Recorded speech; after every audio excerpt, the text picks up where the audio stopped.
Off-season SEC chatter from Diego Pavia, the Vanderbilt quarterback. Time to get the squad together. You're talking ball with the SEC squad, sponsored by Game Time. From Alabama to Tennessee, from Georgia to Oklahoma, from Auburn to Texas, it's the local experts of the Locked On Podcast Network bringing you scoops, breakdowns, and the most comprehensive preview of the upcoming SEC weekend. It's the SEC squad, and we have a seat for you. Hurt feelings and thin skin are prohibited. Squad up. You're part of the SEC squad. And what's up, everybody? Welcome into the SEC squad. Sit back, grab your favorite beverage, and join us as we get you ready for another week of the SEC offseason. And today's episode is brought to you by Monarch Money. Take control of your finances with Monarch Money. Use code LOCKEDONCollege at monarchmoney.com for 50% off your first year. Now let's welcome in our panel this week. We've got Stephen Willis, host of Locked On Ole Miss. We got Chris Marler, host of Locked On Gamecocks. And we got Jimmy Stein of Locked On Bama. I'm Chris Gordy, host of Locked On SEC. And fellas, Diego Pavia, the Vanderbilt quarterback, getting another year of eligibility. He's coming back to play another year in the SEC. And he had some interesting comments this week on the Bussin' with the Boys podcast. We'll get to what he said about SEC schools in a minute. Well, first I want to lead off with what he said about the Big Ten. Diego Pavia deserves a huge round of applause for taking shots at the Big Ten, saying that some Big Ten teams reached out to him about trying to recruit him, trying to get him in the portal. And he said, you want to play with the best, you don't want to play with the Big Ten. You ignore those phone calls. He said the Big Ten, you have teams like Ohio State, Oregon, Michigan, Penn State. The SEC, you got all dogs. You really only have 4 teams a year in the Big Ten. The SEC, it's like week after week after week. You only have to score 7 points to beat Iowa. Thoughts on what Diego Pavia had to say? I love it. What a timeline we live in to where the quarterback at Vanderbilt is taking pot shots at the Big Ten and completely breaking every Big Ten fan's heart. Yeah, Diego Pavia is so 2025 college football. I mean, here's a kid who was at New Mexico State, so he's a transfer portal guy. He's a guy that basically sues the NCAA to get an extra year of eligibility. I mean, Diego Pavia never would have happened in any other era of college football except right now. And the beauty of it is he just keeps talking. I think it's great. It certainly spruces up the offseason. It feels like it's like the story we needed in college football too. Not necessarily what he's saying with the Big Ten, but like him last year, you had this very groundswell of frustration from fans everywhere about all the changes in college football and how it kind of took away from some of the charm that it had because of all the realignment and money and all that kind of stuff.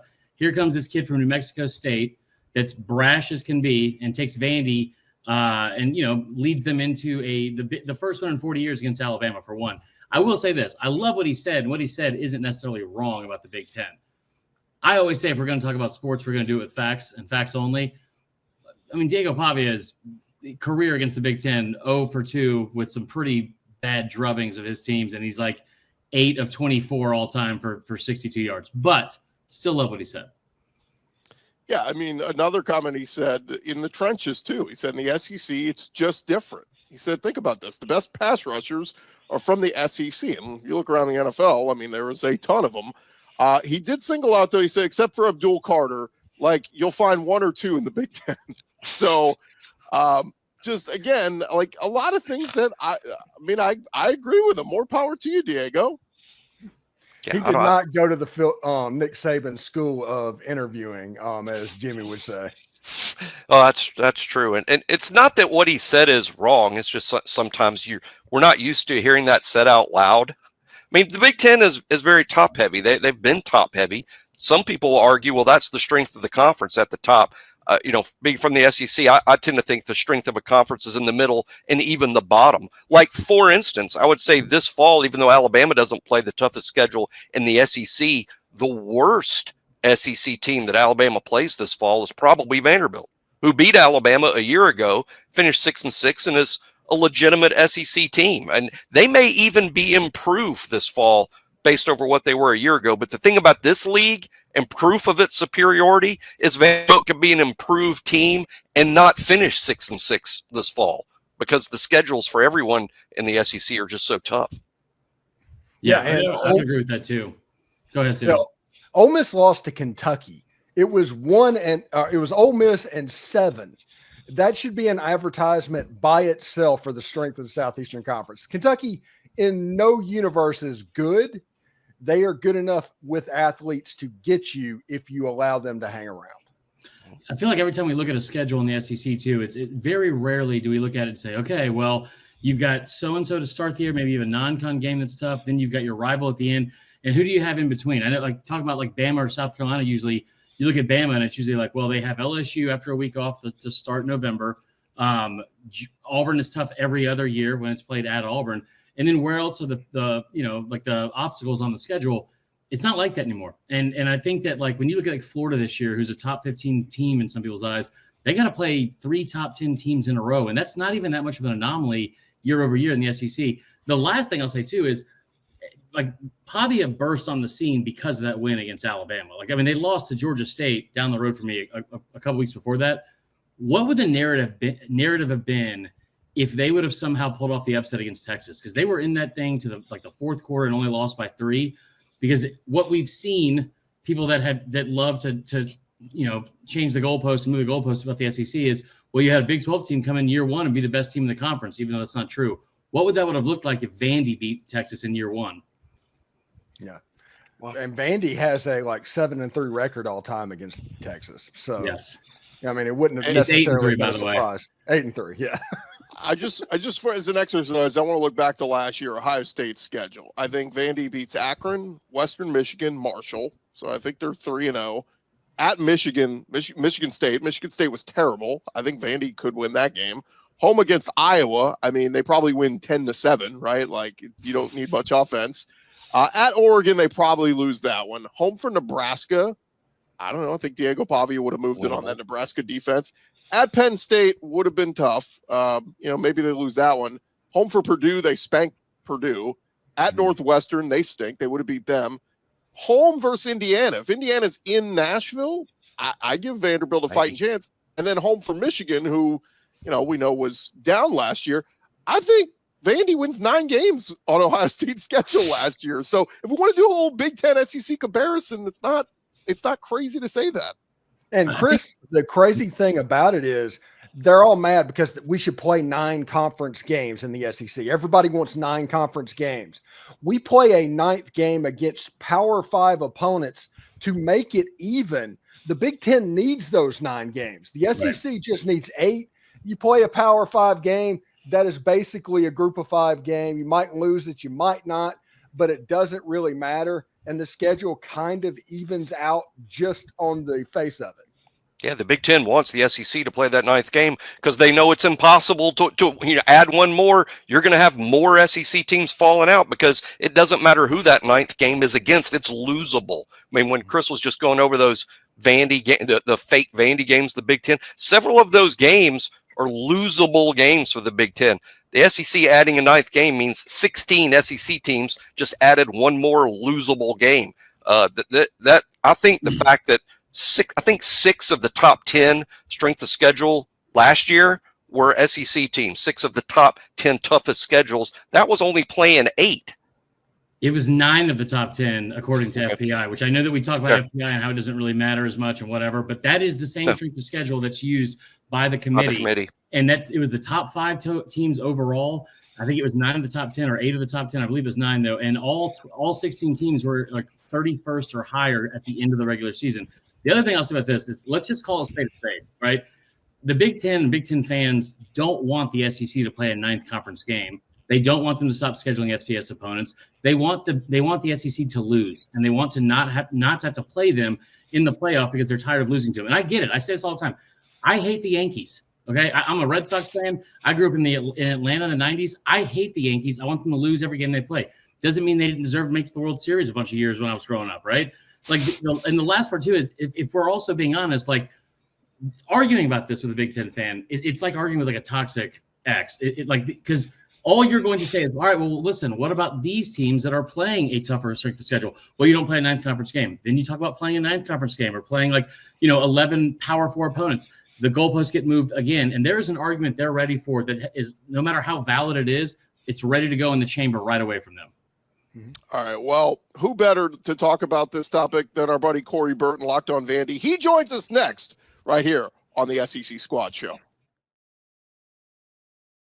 Hey, back to the squad show in just a second. But if you have ever checked your bank account and wondered, where did all my money go between doing things like dining out, shopping online, whatever streaming service you're using, it is easy to lose track of where all your money is going. That's where Monarch Money comes in. They're going to be your personal CFO, giving you full visibility and control over your finances. If you never looked them up before, Monarch Money, they are not just a budgeting app. It is a complete financial command center. You can track all your accounts, investments, and spending in one place.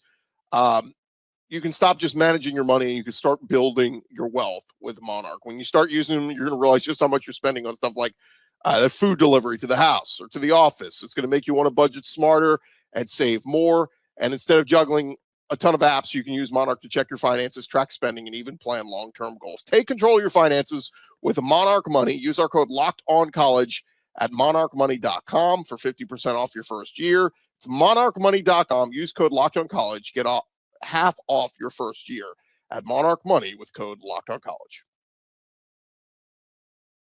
Hey, SEC guys. Squad Show rolling along here. We welcome in our buddy Corey Byrne, Locked On Vandy, and Corey, your quarterback gave us a lot to discuss this week, and we'll get to what he said. We'll get to what he said about some of the SEC schools here in a second. But first, we were talking about him taking shots at the Big Ten. Overall, on takeaways of what Diego said. Well, I got a whole sheet of notes here, so for the show that I'm going to be producing here later on. But this, you got to say this. He is as bold as it gets, man. He does not care. He will say whatever comes to his mind. He will throw whatever jabs need to be thrown. And, you know, I guess for all us SEC brethren, he has heated up this Big Ten SEC rivalry, and I love it. I think it's great. I think it's great for college football to have this big SEC's the villain in Big Ten eyes, and Big Ten is the villain in SEC eyes. And Diego Pavia is just basically saying what we're all thinking. So I love that. Well, let's get to what he said about Tennessee. And guys, we'll open this up for the panel. We'll kick around as well. He said, Diego Pavia talking about the state. He said, Vanderbilt is going to run Tennessee after this year. Like, this is going to be the new staple of college football. It's going to happen here at Vandy. Everyone wants to come to Tennessee because of Nashville. They want to come to Nashville, so Vanderbilt. And then when we have the most money in NIL, like, why not come here? We literally just have to win this year, and it'll take care of itself. Will Vandy be the destination point of the SEC in the country?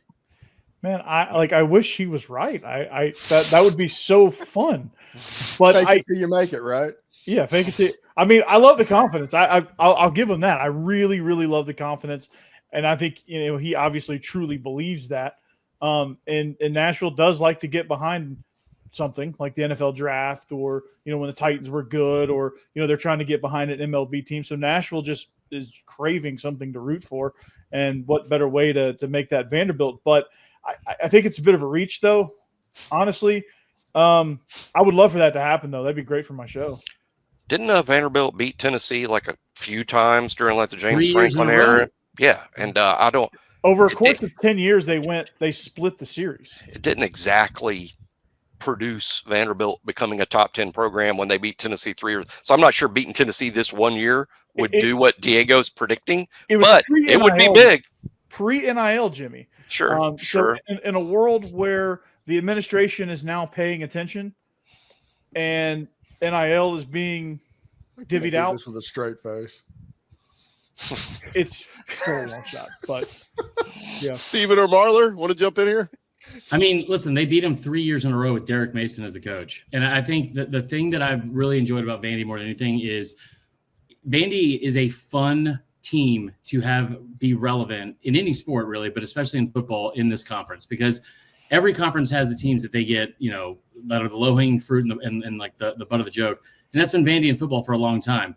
But what Pavia has done at that school has been awesome. And they're a non-threatening team that everyone can pull for. So I think it's an awesome thing. And listen, there's not a better time. Like they were winning against Tennessee early on in that game last year. It was at home. Now they got to go to Knoxville this year. But there is we look at all these teams about how much more they could be improved year over year, right? Like how much better they're going to get. Like Oklahoma is a good team, or Florida is a good example of that because of who they have at quarterback. This guy was one of the best quarterbacks in the country last year in this conference with 28 touchdowns and only 4 interceptions all year. who's to say that they're not going to take a giant step forward? Yeah, and I agree with everything that Chris Marler said. Everybody likes to point to Vanderbilt. I can't do it verbatim, but for years they were just basically a Freedom of Information Act shield for the SEC. They can put stuff on their servers. There's no way you can get to it, and that's the way they kept secrets. That was Vanderbilt's benefit to the Southeastern Conference, and also why they would ever get removed from the conference. But it is nice whenever they are rolling. It feels good. It is what Marler said. It is a feel-good story. Diego Pavia came at the perfect moment and the intersection in time with all the changes in college football with NIL and all of that stuff. Vandy's story is absolutely fantastic. Yeah, no one hates Vanderbilt. I mean, there's a lot of fan bases hate Alabama, hate Georgia, hate Tennessee. Maybe after today they have some enemies. I think it's great. My concern for Vanderbilt is I see a better football team this year than they were even last year. Yeah. But playing 8 SEC games, you don't get a week off. Everything's tough. Vandy's not sneaking up on anybody, this year. I think we just talked about what their record might have been in the Big Ten, guys. I hear all the time Alabama lost to 2 500 football teams last year. Totally true. I'm not sure Oklahoma or Vanderbilt would have been 500 in any other league, by the way. Definitely not in the ACC. Definitely not. Yeah. And maybe the Big Ten. I don't know. Although if Diego Pavia beats Auburn again, I might turn into the Joker laughing. Corey, give us a little intel. I mean, I know what they've added through the portal, but what 1 or 2 players that they've added that make this roster much better? Because we've heard some people say this roster is better. We know Stowers is back at tight end. We know Diego Pavia's back, but I know they've made upgrades on the O-line. What's the biggest change to this roster? Well, the O-line, for one, on the offensive side of the ball, I mean, you nailed it right there. They got 2 NFL guys with Jordan White and Isaiah Glass. Glass transferred in from Oklahoma State. He projects as a guard at the next level. Then you get MK Young, who's got some dynamic speed at running back. He adds depth to that position. Trent Hudson, who's a very unknown at wide receiver. He comes in. He has a rapport with Diego Pavia, can be that receiver to join Junior Sherrill to create a somewhat dynamic receiving core. Defensively, they added Jimmy from your squad, Keanu Coate.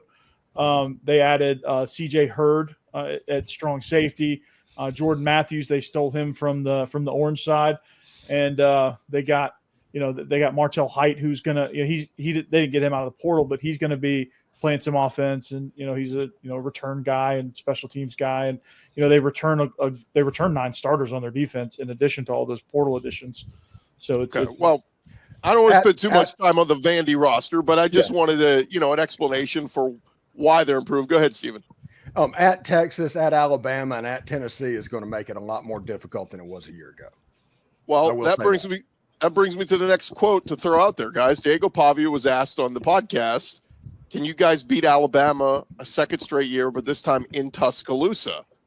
And he said, for sure, I have no doubt. We've got the guys to do it. We got the firepower. We got the depth. We'd be selling ourselves short if I told you we don't have the faith that we can win the national championship. So are you buying it? Can Vandy be a national championship contender, and can they beat Alabama in Tuscaloosa? No and yes. Well, there's a difference between can and will. Can they beat Alabama in Tuscaloosa? Of course. Anybody can beat anybody in this league. Will they? Not likely. It's a tough place to win. But they absolutely can. Won last year. I mean, victor goes the spoils. The trash talking goes to the victors too. So I don't think Alabama can say anything until they line up and beat Vanderbilt this fall. But I'm sure those comments will be heard in the weight room in the practice field at Tuscaloosa. But it doesn't mean it's all settled on the field. They're bringing their sledgehammer for the anthill. I thought it was also interesting that his other comment was like, "What's the one game you have circled that you want more than the other one on the schedule?" He said South Carolina. He said Game 3, which is South Carolina. Yeah. And if you look at that game last year, listen, Bama obviously lost to him. Texas won by 3. Auburn lost to him. Tennessee was down like 14 or 17-0 in the first quarter against them. Georgia Tech team that was really good. He was incredible in that game, and they beat them. you go to the game against South Carolina, and Carolina beat him 28-7, and he was basically like an absolute non-factor. And when you have a kid that's like I'm not saying he's a world beater, but from a consistency standpoint, he's one of the most consistent players in the country with 2 touchdowns, like at least 2 touchdowns in 10 of his 13 games last year. He was nothing against South Carolina. So I thought that was interesting that he obviously has that one circled. Yeah, I think he knows that he was ineffective in that game, and that's the one he really wants to circle. Right. I think that's the one he's eyeing because that's the game that really they were not competitive in for, after the first quarter. Because that when I saw a team fall off a cliff, that team fell off a cliff after the first quarter of that game. I mean, they were done. They were cooked. Is that game in Williams-Brice, and is it nighttime or is it morning time? It's a mid-afternoon game, right, Chris? If I remember correctly. I think South Carolina has roughly, let me look at it real quick, 63 games that are flex options this year, according to the SEC. So I have no clue. Ole Miss the same way, yeah. Yeah. Flex means it's not 11 o'clock, which means it would be less likely that it might be sleepy because South Carolina is probably the only team on the schedule that might take Vandy like Vandy. It's a night game. It's 6 or 6:45. Ooh, that's bad for Vandy. I think off the top of my head, you guys might know, I think the SEC as a whole was something like 44-10 at home in night games. Who's that? I think it's 44-10 as a whole throughout the entire SEC. The SEC record at home night games 44-10. I think it's something close to that. Just extremely difficult to win in an SEC stadium at night. I did a whole show on that last week about the games that get scheduled at night. Last year, that felt like that's where all the upsets happen. So I've had people doing, who cares? We'll play anybody, afternoon, 11 a.m., whatever. But night games at home make a difference. And real quick, guys, to put a cap on this, the SEC win totals that we threw out there from FanDuel that came out a couple weeks ago, Vandy at 4.5. I mean, here in Diego Pavia, does anybody think they're going to win 4 games or less? Like 5 seems like a lot. 5 is the number that looks like the obvious one, even with like the swing games or the iffy games. I think 6 and 6 is I think 6 and 6 could be your floor. Yeah. I see Vanderbilt, for all the reasons Corey went over the roster, I see Vandy as an improved team. Doesn't mean the record will be any better. Your football team can be better. And Auburn, I think, is another example. I think Auburn is going to be a better football team this fall than at any point they've been the last 3 or 4 years. But I'd be hesitant to wager that they're going to be 9-3 or 8-4. I mean, it's just a tough league. You just need to get Auburn to a bowl game. That's what's required. Just get them to a bowl game. That's all they need. Well, bowl game. We have spent way too much time in this episode talking Vanderbilt. It must be the 3rd week. It must be the 3rd week of June. But when we come back, I disagree. We have been too nice to our buddy Chris Marler. He put out his quarterback rankings. We're going to discuss those coming up next here on the SEC Squad.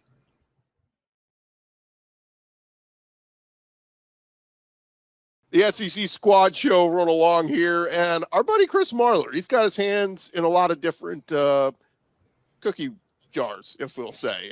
He works for Locked On Gamecocks, of course, put tons of different places, and over at LouisianaSports.net, he's the SEC writer there. So Chris Marler putting out his quarterback power rankings in the SEC this week, preseason edition.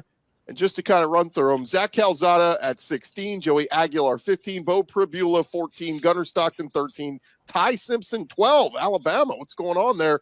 Blake Shapen 11, Jackson Arnold 10, Marcel Reed 9. That's just the back half.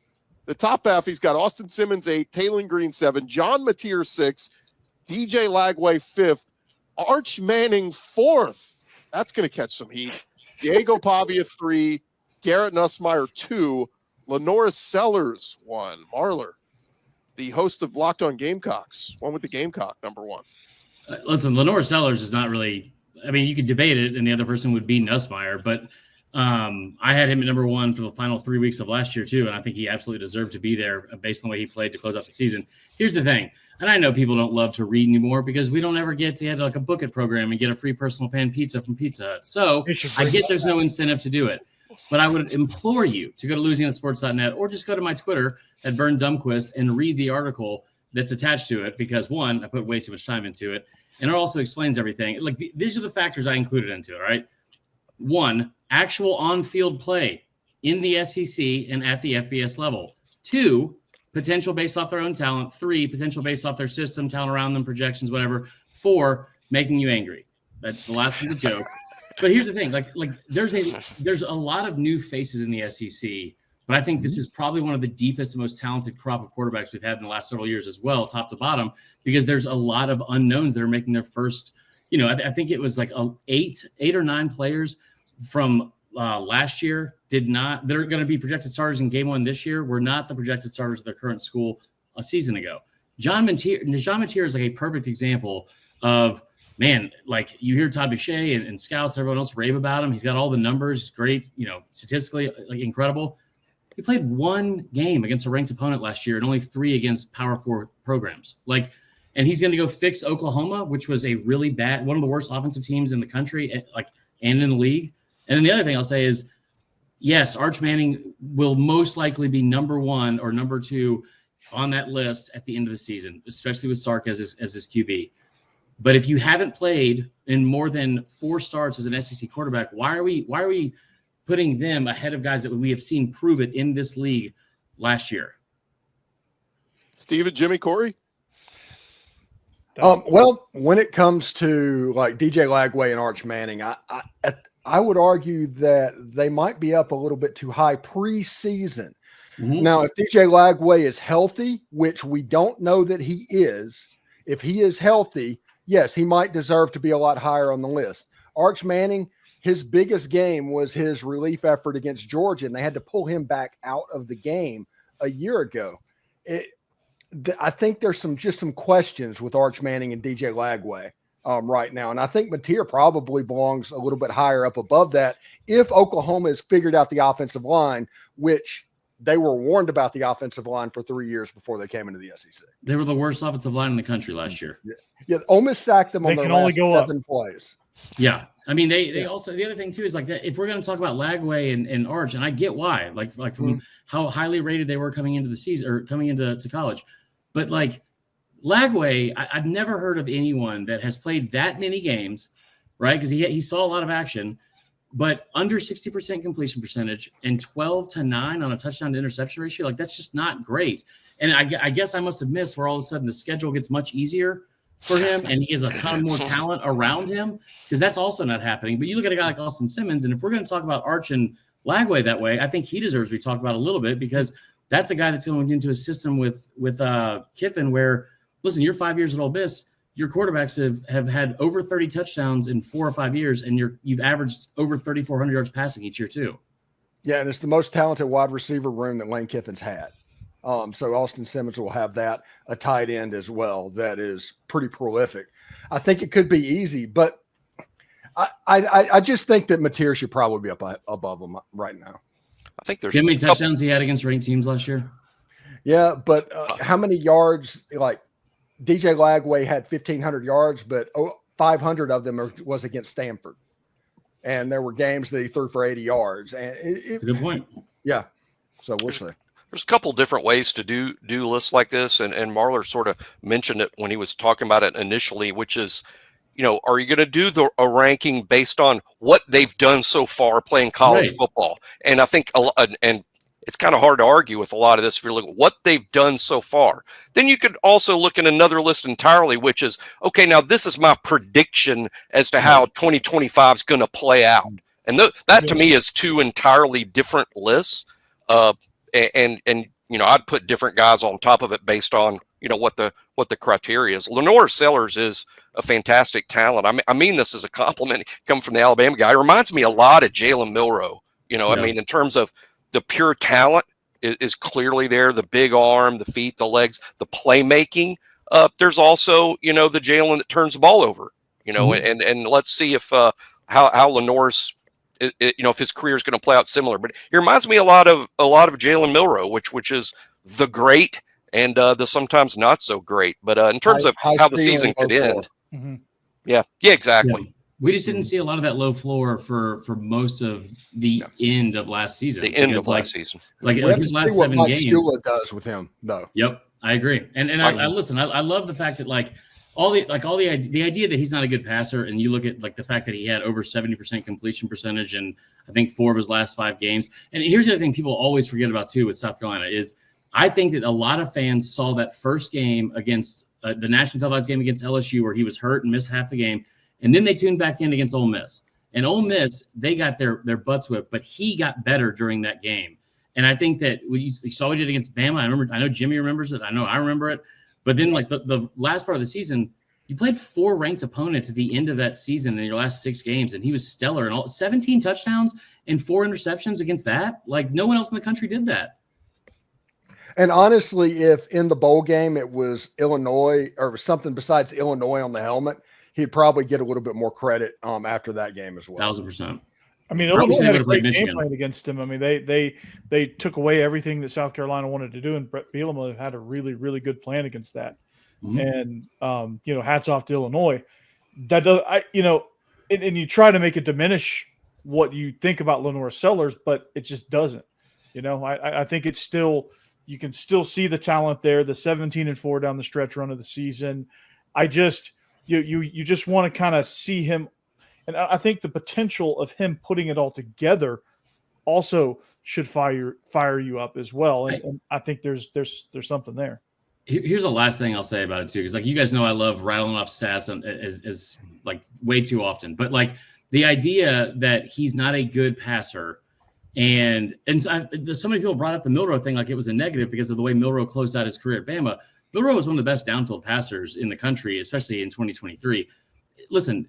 Sellers was 5th in the country in completion percentage and in pass attempts over 20 yards or more. And he was only behind guys like Dylan Gabriel, Will Howard, like guys like that. But the other part of it too is, again, the way that we talk about, oh my God, DJ Lagway in his first full year as a starter, what he's going to do, like the way we talk about Mateer coming into the toughest conference in the country from Washington State. And those are talented, really talented players. This idea that we've already seen like the ceiling for LaNorris, for whatever reason, that's what we're grading him off of, is hysterical. And I don't know if they're going to win a national title or make the playoff, but that kid is a one-of-one type athlete when he steps on the field. Mm-hmm. Well, there you have it. Like Gordy with my quarterback rankings. And to keep this thing fully Vandy, going full circle to Diego Pavia. I love that he's number 3, and his stats, Chris, as you love stats, aren't very flashy, but the stat that should stand out is the only the 4 interceptions, and Vandy led the country in turnover ratio at +9 in that. So and that was a lot of the reason why they went 7-6, and they created turnovers and they just did not give up the rock at all. And also, before we get out of here, I do want to say, follow at Verm Dumquist on Twitter, because there is nothing better than the matchup infographics that Chris does. Thank you, sir. That is fantastic, and I laugh every single time. Yeah, those are hilarious, dude. I love those. I imagine once I publish this Pavia episode, I might be battling some Big Ten fans. Yeah. Not a more butthurt fan base in college sports than Tennessee. Yeah. I will also say that if anybody who watches this somehow throws back in my face the slander that Chris Gordy just threw out to close the show, I'm coming right for you. I was just joking. I take it back. Sledgehammer, meat ant. Oh, yeah. We'll delete that. True full circle. We'll delete that out of the episode. You don't want to know what Corey Burton takes when he does his shows. Let's end it there as we wrap up, fellas. And hey, a reminder to check out Locked On SEC. If you haven't subscribed to us, check out our show covering all things in the conference. And then, of course, all your individual shows. Chris Marler, Corey Burton, Stephen Willis, and Jimmy Stein. This has been the Locked On SEC Squad, part of the Locked On Podcast Network, covering your team every day. Check us out next week. Have a great week, everybody.